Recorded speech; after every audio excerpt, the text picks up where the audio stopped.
বন্ধুরা, Facebook story থেকে যে কাউকে আপনি চাইলে হাইড করে রাখতে পারবেন, অর্থাৎ আপনি যে স্টোরি ছাড়বেন এটা কেউ দেখতে পারবে না, বা আপনি বেছে বেছে হাইড করে রাখতে পারবেন। তো চলুন কিভাবে এই ফেসবুক স্টোরি থেকে ফ্রেন্ডদেরকে হাইড করে রাখবেন দেখে দিচ্ছি। এটার জন্য আপনারা ফেসবুকটা ওপেন করবেন, এরপর ক্রিয়েট স্টোরি এই অপশনে যাবেন।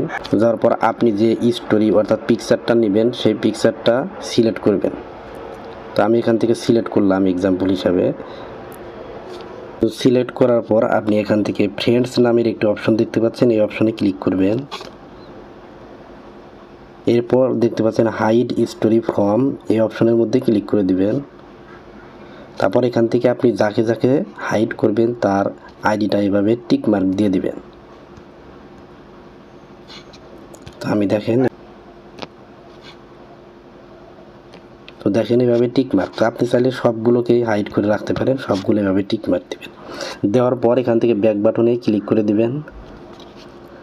ব্যাক বাটনে ক্লিক করলে দেখতে পাচ্ছেন এখানে হাইড স্টোরি ফ্রম, নিচে নাম কিন্তু দেখাচ্ছে সোহেল শেখ, এমডি ওমর ফারুক, সানি।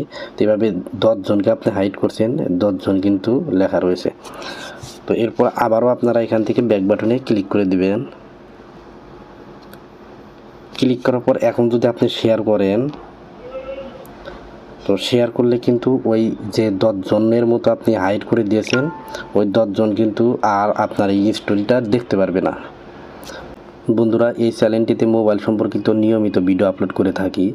এরকম নতুন নতুন ভিডিও পেতে চ্যানেলটি সাবস্ক্রাইব করে রাখতে পারেন। ধন্যবাদ।